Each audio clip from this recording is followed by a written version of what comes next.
Excellent. It looks like we're live.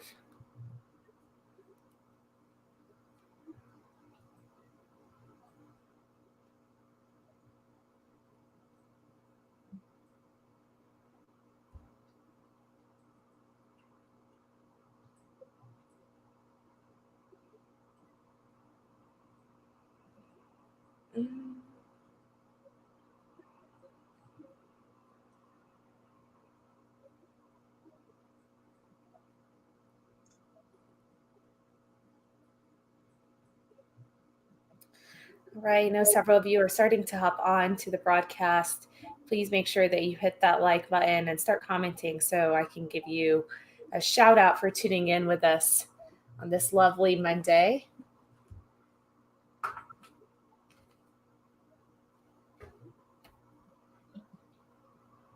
Great. I already see Parker has beat everyone to it. Good morning to you, Parker. Thank you for giving the mayor and I a quick note. Nice to see you. Of course, Wayne, thank you for tuning in on the YouTube channel for the good morning message to both the mayor and I. Appreciate that. So I'm just going to throw up one of these while we're doing the quick introductions. Most of you are aware by now that I am Juliette Abdel, President and CEO of the Westminster Chamber of Commerce. And if you are just now coming to us as a first-time viewer, please make sure that you hit the like button and follow so you can get alerted when we do go live with our videos or post fresh new content. I see Tara, good morning to you. Thank you for tuning into the broadcast with us. Now, if you are returning back to us, we're so glad that you are finding these to be beneficial. Please continue to share this out to your network on Facebook and, of course, on our YouTube channel where we're streaming this at the very same time, Westminster Chamber of Commerce. We are also active on our various other social media platforms at Westy Chamber on Twitter and Instagram, and of course on LinkedIn at Westminster Chamber of Commerce. Hello to you, Lori. Thank you for tuning in to our broadcast this morning. Amy and Bonnie, thank you guys so much. I see all of you giving us some nice thumbs ups and some comments. So this is a pretty engaging broadcast. The way that our format works is we kick off every week with the mayor, who I'm very blessed and grateful to have with us. He will provide us some updates on COVID, on any updates as far as their resources, city, county, or state level, or nationally, things that we should be aware of. Now, during the time that he is going over a lot of this content, I do my best to try and capture it into the comment section of this video. However, make sure that you can always rewind and rewatch and replay it should any of the numbers that I type in or anything that I note in there may not capture the full picture. So please do your part in researching it after we're done with the broadcast. However, if you have any questions or comments along the way as he begins speaking to us, please type those into the comment section of this broadcast. We'll be able to pick them up and the mayor can address it for you at the end of the broadcast. So that's the format of this video series. We will be live today and tomorrow. And then, of course, because of Thanksgiving, we'll give you a small break and come back to you next week. With that, I'll turn this over to you, Mayor Atchison, to share with us some updates on your end. Good morning, Juliette. Parker, Wayne, Juliette, good morning to all of you. Thank you for joining us this morning. First of all, let me admit that I did not have anything to do with it. I did not choose the time of the closing for last Friday for the public health order. And I cannot give you an explanation of any kind that says why would anybody choose 5 p.m. versus letting the business finish out for the day.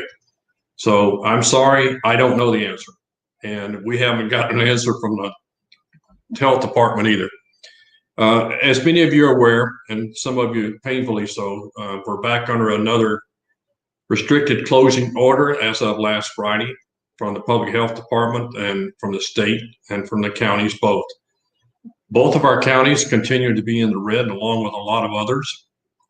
And as of an hour ago, Adams County was at 1441.2 as an infection rate, a positivity rate of 16. Jefferson County, which has continued to move up quickly, is at 1,018.4 with a positivity rate of 11.8. These numbers continue on a daily basis, if not multiple times a day, move up, again, continuing to do double digits. It's less than a week ago, we were in less than 800. In Adams or in Jefferson County, but we've been above 1,000 for several weeks. The big thing, if you've looked at the health order, we have the third component which has been added as one of the critical pieces. So we now have the red, which is at severe, and exceptional, which is now purple. The red and the purple use the same criteria with the exception of hospitalization. So the infection rate, the positivity rate, those are what determine you going into red. But then the hospitalization rates now are the added factor that now will put us into purple. Our last conversation with the CEOs, which was Thursday of last week, shows that we are still considered a risk for our hospitals from the standpoint of the reduced number of ICU beds available. In some cases, none at all in certain hospitals. Some hospitals are on a non-transfer. They cannot take patients from another facility because of their lack of spaces in their own. But not every hospital in the metro area is on a deferred transfer. Some still have some beds available, but our numbers go up on a daily basis. So depending upon the hospitalization that feeds into your county, that is going to be the determining factor of you going into purple as currently defined by the state, which would then incur the total stay-at-home order. No one, as of this morning, in the state of Colorado is in the purple status, but there are a huge number of counties that are in the red status and monitoring closely, and I mean very closely, hospitalizations. We have a shortage of healthcare workers in the state, heavily numbered shortages here in the metro area. We have burnout, and we have people who are in the healthcare that are sick. Adding to the problem, we do not have the ability, based on my conversations with the hospital CEOs, to get a large number of people to come from other states into Colorado because they're sorely needed in the areas where they're at. So where we did back in the spring, we had a lot of people volunteer to go to places like New York and Chicago. They're not able to reciprocate with us at this time because of the high numbers in their own states and their own communities. So this is causing a lot of fatigue and burnout in our own healthcare workers here. And we've had a number of conversations with CDPHE this past week on equity and enforceability. If you're going to put us into a status and the state is saying that this is a requirement, then you should be enforcing it. But also, if people are blatantly not observing, which we have a situation with one county, which has blatantly said they're not going to follow any of the orders at any level, then what are you doing about those? Because the rest of our counties, like us here in Adams and Jefferson, are doing everything we can to help everybody comply. But when you have people who are being obnoxious about it and just saying we're not going to do anything, it's everybody for themselves, that creates a lot of equity problems. And we brought up the issue of things such as high school sports, events, things like that, being secluded, not having spectators, but yet professional sports were allowed to. Well, evidently that message finally got through, as yesterday was the last day for the remainder of the season where there will be people in the stands at the Broncos Stadium. That is supposed to help us also keep down the infections. Nobody wants to stop activities such as this, but if we're going to have it for part of the community, it should be for all the community. And regardless of the level where you're making money on this thing or not, the idea is to participate in the process. And we're still going to see a lot of activities over the next two weeks. The order that went into effect this past Friday is good for 30 days. That does not mean that the order will be over in 30 days. It means they are going to reevaluate where everybody's at in 30 days. So around December the 20th, we'll take another look at it. When I say we, I mean everybody. But the direction of who stays where or moves to what spot is controlled by CDPHE. So we are not able to make that decision on our own, but they also consult with our county health departments to see where they're at and what recourse they have and what they're doing to try to do it. And we're continuing to use our ambassador program, primarily through Tri-County Health with Adams County. We do not have an agreement with Jefferson County. We've not been presented one by Jefferson County yet. But we have gotten them to go into the weekly updates, just as we were doing with Tri-County. So we will get our next update from Jefferson County on Wednesday morning. But since the holiday is on Thursday, we will not have one this week from Tri-County. We'll move to next week.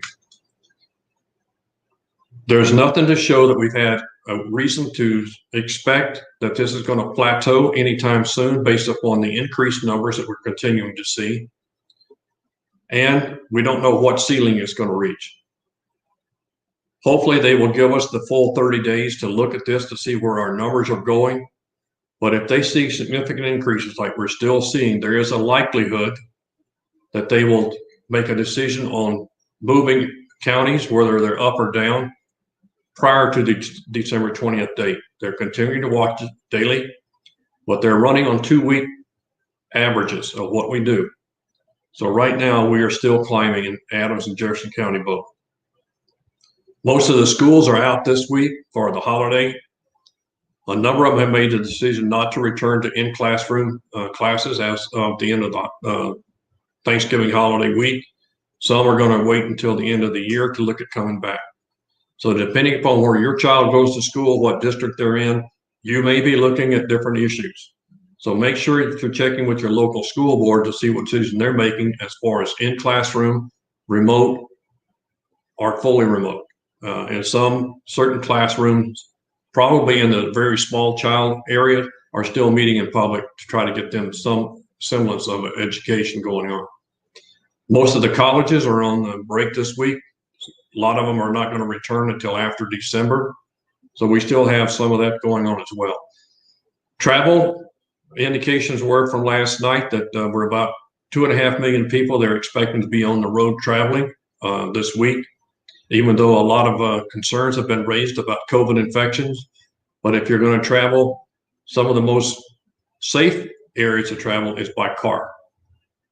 Problem is you don't control the weather, but at least you're not exposing yourself to your other friends and neighbors that are maybe not as conscious as you are about the COVID infections. We haven't got a lot of new news to talk to you about. Juliet will be on the city council call tonight. We will be honoring small business with a proclamation tonight. And then we will also be taking the final vote on the 2021 budget. So those are two, probably the big items tonight. Just recognize our small business. I am very sorry that we are at this point again, and I wish I had a way to fix it for you. We are probably going to see more devastation in our business community because of this shutdown, because of the fact that we don't have a stimulus package from the federal level. And from my observation, I don't see one coming anytime soon. The governor will be reconvening a special session of the state legislature on the 30th of this month to look at the COVID impact and possible stimulus package coming out of the state. There are a lot of numbers are being bounced around, and one of the numbers that I heard last week, there was approximately about $400 million of funds that might be able to be used for the stimulus package. But when you look at almost 3 million people statewide out of work, people are going to be laid off as of this past weekend, and businesses, I don't see $400 million going very far or lasting very long. The last package that the state did was a one-time check of just over $300. That won't make a rent payment, and it won't pay a car payment, and it won't make a mortgage payment. So we are very in tune to trying to listen and encourage. Metro Mayors has sent several letters to our federal legislators trying to get them to see if they can move. But regardless of what the House does, if the Senate doesn't go along with it, we will not get a package out to the Congress, out from Congress, before the end of the year. With things that are going on nationwide and regarding the election and the issues that they are raising, I am very doubtful of a stimulus package by the end of the year. Encouraging news is vaccines look like they may start coming out as early as December, but then we still have to get them out to the people and out to the public, and then start deciding for sure who gets the inoculations and then when. The distribution of the different types of vaccine is very different. Some can be refrigerated, some have to be super cooled and frozen. So how they get them out, where they have at, when they'll be available, we're probably still looking at sometime the first part of next year in the first or second quarter before the general public will have access to inoculations for the COVID practice. Where they could be coming from, how you could get them, that hasn't been determined. No information from the state so far. We are still seeing high numbers of usage of the test facilities, not only at Waterworld. There's now one at Jefferson County Fairgrounds. I don't know how the operational hours at the fairgrounds, but the Waterworld one is still probably the biggest one on this side of town as far as being able to process numbers. It's my understanding that yesterday a number of the sites closed very early because they were swamped with people and they didn't have enough equipment and people to cover it. It could get tight this week later on with the holiday as well. So if you're going to think about getting a test, try to go early today, tomorrow, or Wednesday. Very unlikely they'll be open Thursday, maybe Friday, but I haven't heard any word there one way or the other. Juliet, this continues to be the same old song every Monday morning. Not a lot of variations, but we still are asking people, curtail your small and large group gatherings. Be conscious of who you're with. Wear your mask. Wash your hands. And social distance. We want to do everything we can to show that we've either flattened the curve or starting to see a reversal so that we can get our businesses back open, at least to the level that we were at before last Friday. I'd love to see them get back to fully open, but we've got a long ways to go to get from 1441 or 1018 back to 350 or less. That's all the information I have for you this morning, Juliet, unless you have some questions. I do have a question for you, Mayor, and this is me primarily. I know we just talked about the Waterworld site and the significant demand. If I'm not mistaken, the city has also just kicked off a new site for our businesses. So the businesses and their employees can go and get tested from a mobile site on the Adams County side. I believe it's over at the Front Range Community College parking lot. Do we have any information? I don't personally know the so details new. of it. I'll try to see if, since you brought it up, I'll see if I can find out anything. I know the one at the fairgrounds in Jefferson County was the newest one I was aware of. But then keep in mind, we still have the MAC for the uninsured and the homeless.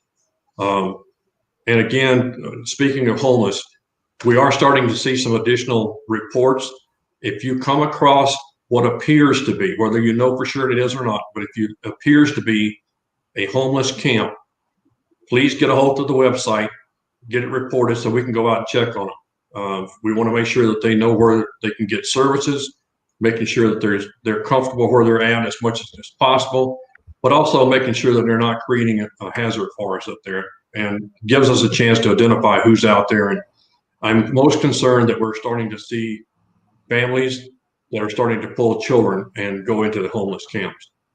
We just need to do everything we can to get the kids out of these camps if at all possible. Absolutely. And I agree with you on that. I know we spent some time on one of our broadcasts a few weeks ago discussing more about the services that we're providing to homeless or transits. And one of the key messages that you had identified was if you see something or you see activity that's even newer, or that we should be reporting that just so we can have our hands on it or know of where it is, and hopefully prevent it from turning into something significantly worse. I see Vince. Thank you for hopping on here, Vince. Brzak, thank you for joining our call. And Mandy. I also see Emilio Valdez and Dave Carpenter. For those of you that are just now hopping onto our broadcast, we have Mayor Atchison with us, of course, on our weekly broadcast, sharing updates as it relates to COVID and some resources in the community. Refugio, I also see you on here. Thank you for giving us a quick thumbs up. Most of the comments that our mayor has shared with us, I've typed into the comment section of this broadcast, and a lot of these numbers are shocking. I feel like every week these have significantly increased or gotten worse. So it's been one of those things that it's a bittersweet. You know, I love having you on my broadcast, but I know I'm bracing myself for as soon as these numbers get released on here. But the point and the most important message, and I think you alluded to that earlier, you know, it's a holiday week. It's Thanksgiving is is coming up, and some folks are really choosing to stay at home and being conscious of what's going on. Others, if you need to be in another environment, whether you're taking care of another person or for whatever other reason, take those precautions into place of wearing your mask, social distancing where you can, getting tested if you're in contact with others or feeling unwell. This question comes to us from Parker Brown, and Parker is referencing some of the guidelines that came out. We really kicked off the broadcast by sharing that both Adams and Jeffco are in this different phase now, where some of our establishments are reduced into just that dine out or takeout method and delivery. With that, we also shared that at some point there will be a review of those guidelines, not saying that it would completely be removed right then, but there would be a review. So I believe this is where this question has come to us. Parker is asking when they'll be looking at dine-in for restaurants opening up again. Is that the December 20th date that we've referenced? That's the date that they have told us that they will reevaluate the codings to see where we're at. That doesn't mean that they're not monitoring them on a day-to-day basis, which we know there is a lot of monitoring both from the county and the state. But any advertised date that they're looking at when they will do a real hard look at how we're doing is that December 20th date. They're trying to give us 30 days to get our numbers down.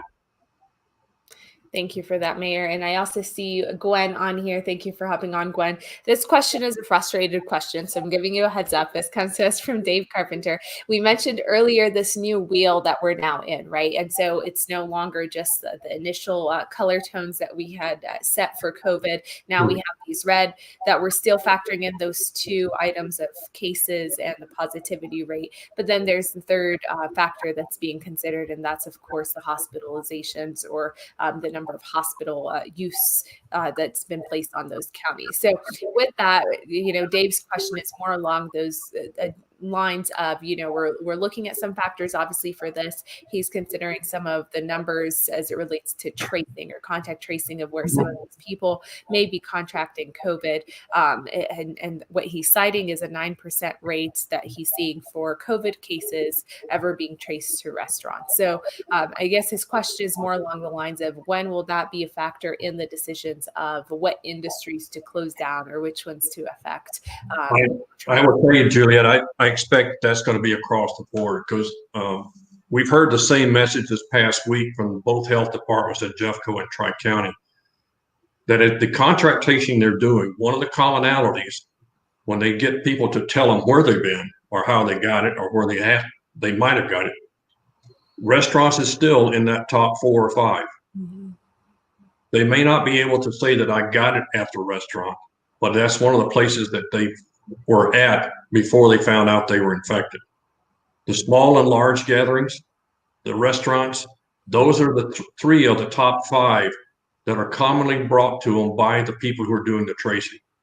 A big part of it is that we still have an issue of not enough people available to do tracing. And then the other part of that goes into the lack of information that people are willing to share. They don't necessarily want to get a friend of theirs in trouble or a restaurant where they were at.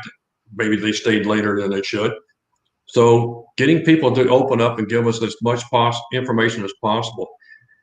The state, as you may recall, the CDPHE, put out an application for your phones that you can download that will let you know that if anybody that you came into general contact with, whether you know them or not, maybe you just passed by them on the street or in a parking lot, that if they end up indicating that they're COVID positive, if your phone clicked to theirs, it's going to call you and tell you that you were in the vicinity of someone who had COVID-19 that is now a positive test.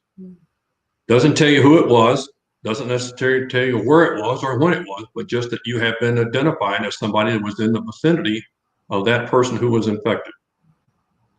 If you don't have it, it's easy to get.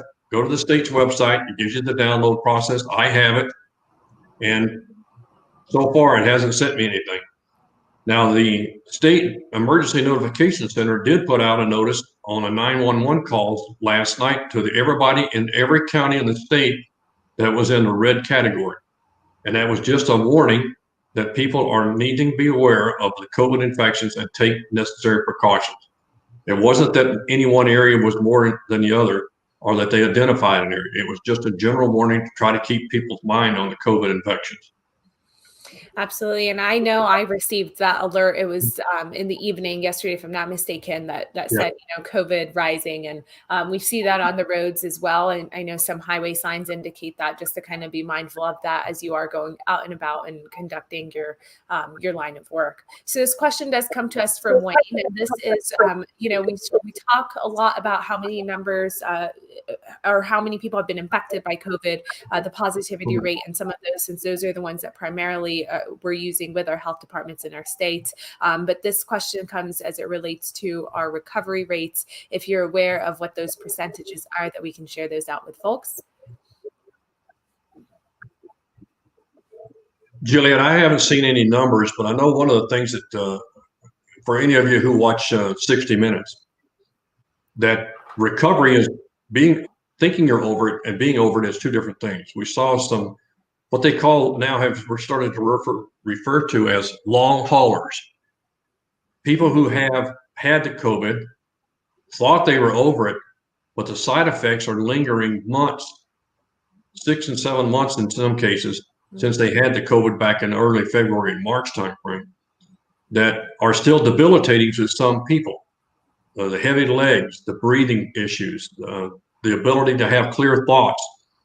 Those are similar to what people refer to as PTSD, but now is affecting strictly from the effects of the COVID-19 infection. I have not seen anything that talks about specifically recovery rates, Wayne. You may try to take a look at this CDPH website, see if there's any information there, but there's nothing that I'm aware of, because there's just not a lot of information being gathered on the recovery rates. Mm-hmm. People being discharged from a hospital doesn't mean they've recovered. It just means that they're well enough to get out of there so that someone more acute can get in. Mm-hmm. A lot of recoveries are going on at home. Yeah, and that's what I wonder too, is how many of the people that are, are waiting that time period are going back and getting tested to see if they still have it, if it's gone, or what's going on, or kind of what methodologies behind that. Well, keep in mind too that hospitalizations are typically for those that are more critical. A lot of the people who have the COVID infection are able to get through it by staying at home. Mm-hmm. So therefore, they're not in the hospital. There's not a lot of people tracking them because they may not even know that they'd had it as far as the medical field, other than maybe a family doctor that has said, well, you've got it, so you stay home and do these things. If they get over it, there's nobody reporting it. They seem to just get over it, and maybe they're going to get a new test to see if they're still positive or not. It's just hard to tell what it is because there's so much lack of centralization of all the information, and some of it flows in very quickly. Others, like the morbidity rate, they could be weeks, if not months, before we know what caused the death. Mm-hmm. We do know that many coroners around the state have gone to refrigerator units, as well as other states, because they don't have space in some of their in the coroner's offices. So this happened previously out in Brighton, if I remember right, or part of Adams County. That was the first surge. I haven't heard anything recently about having to start using refrigerator trucks here in the metro area. Well, hopefully it won't get to that, so that we won't hear from that.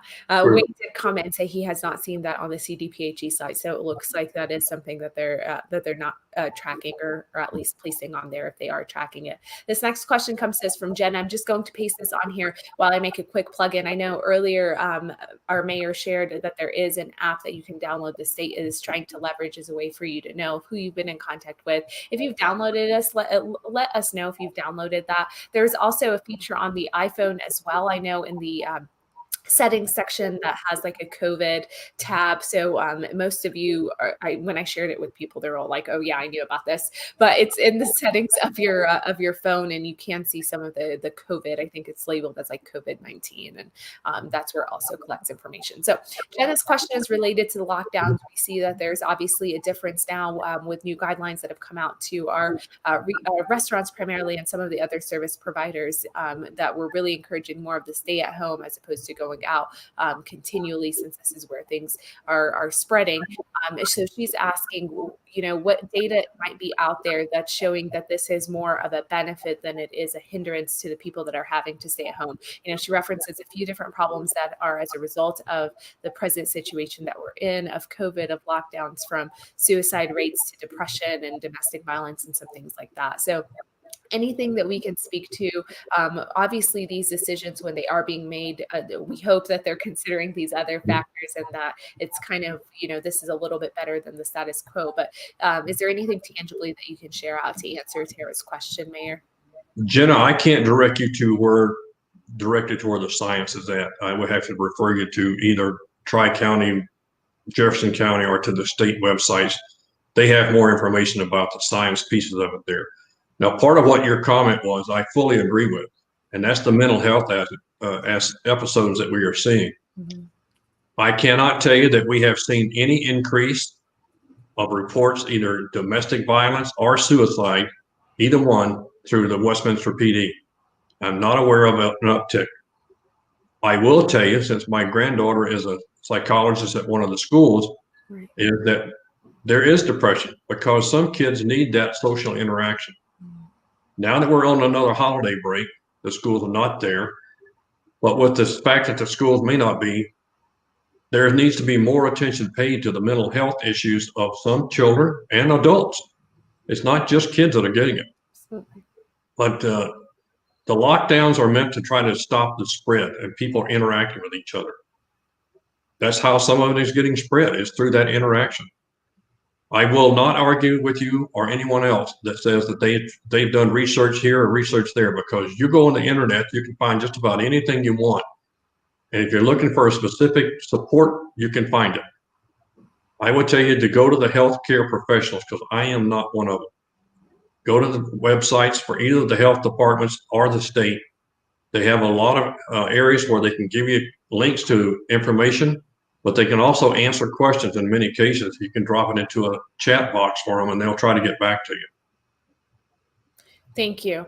And we'll try and come back to you with a link or a couple of links to try and address this. I know we've talked about mental health with the Community Reach Center and partnering with the police department here for the city of Westminster. And we've shared some information on a couple of different partners that are in the area, services and resources, hotlines that are available, and some things like that. So those are definitely concerning issues. And thank you so much, Jenna, for bringing them up to us. Believe it or not, we are a little over a 30-minute mark, which means that I do have to close this out.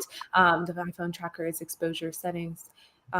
Okay, so Dave, thank you for this quick comment. He said that the iPhone COVID tracker is exposure notifications under the settings of an iPhone, that you can turn that on and off as you see fit. He's actually turned it on last week.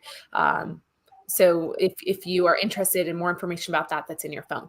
But we are wrapping up our broadcast. And before we wrap up, note that we'll be back on here tomorrow, of course, Tuesday, for another broadcast before we give you a break for the rest of the week. Please be conscious and mindful that it is Thanksgiving week. Keep that in mind as you're interacting with people in your household. If you choose to go out and shop or do anything else, again, be mindful of your hygiene of staying safe and healthy so that others can also be as well. Our numbers are stark, but it doesn't mean that we can't turn this around. We've seen that we have in the past. So I'll leave it on that optimistic note. And I appreciate you, Mayor, for everything you're doing in sharing and answering these questions for us. So have a wonderful day.